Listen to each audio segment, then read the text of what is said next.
Ready? Hi guys, good morning to all of you. So today I'm going to explain the concept of CRR and SLR. CRR stands for cash reserve ratio and SLR stands for statutory liquidity ratio. So before explaining the concept of CRR and SLR, I want to explain the concept of NDTL because it is the basic foundation. On that we explain the concept of CRR and SLR. So what is NDTL? Suppose I am the bank and you guys are depositors.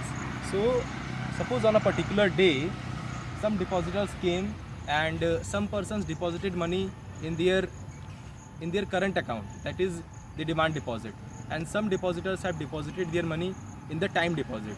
So suppose that 60 rupees are aggregate deposited in the current account and 40 rupees are deposited into the time deposit account. So the net is NDTL. NDTL stands for net demand and time liabilities.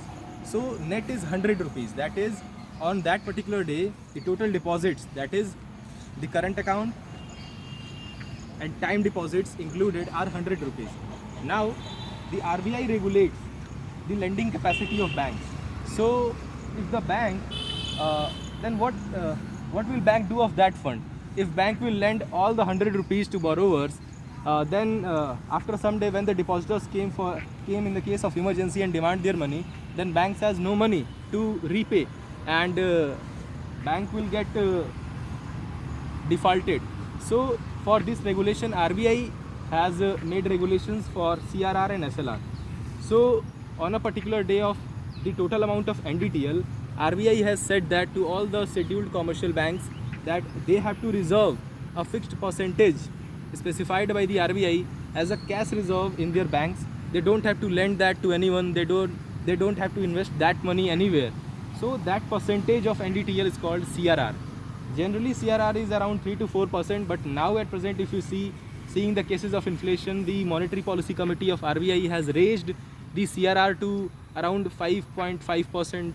So basically it will changing in the future frequently, so you have to keep track of that.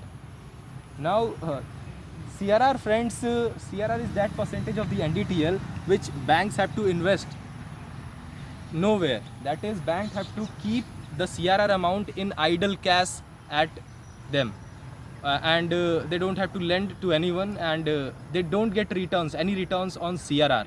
Okay. Now the second concept is SLR, statutory liquidity ratio. Now as you see, CRR is a very small percentage of NDTL, net demand and time liabilities, only 5% around. So if there are 100 rupees deposit, so only 5 rupees are to be included in the CRR. Then remaining 95 rupees, if bank lend to the borrowers, then there is a huge inflation in the economy.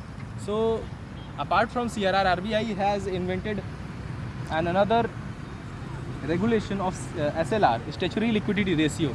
SLR stands for that percentage of NDTL which banks has to invest in the golds or government bond, liquid bonds, so that and the returns on SLR is very low, but at least banks get some returns on SLR in comparison to CRR where there is no returns. So this is the concept of CRR and SLR. After reserving the CRR amount and investing in SLR, gold and government securities, they can lend the remaining amount to the borrowers. Guys, here is a twist. Suppose that if 100 rupees on a particular day is the NDTL, and after reserving the cash reserve ratio and SLR amount, suppose that SLR is 18% and CRR is 5%. So 18 plus 5, 23. After reserving this amount out of 100, the remaining is 77 rupees. Now you think that now bank can lend all 77 rupees where they want, but this is not the case. Apart from CRR and SLR, RBI has made many more regulations to regulate the money supply in the economy. One of these is the PSL, that is priority sector lending. Priority sector lending stands for banks have to provide a fixed amount of their borrowing, that is around 40%, to the priority sectors of the economy like agriculture. They have to give credit to the farmers, small scale industries, etc. So after meeting all these demands, banks, the remaining amount bank can lend to its depositors, that is investors and businessmen. So this is all about the concept of CRR, SLR, TSL and NDTL. So that's all, and thank you very much. Have a nice day.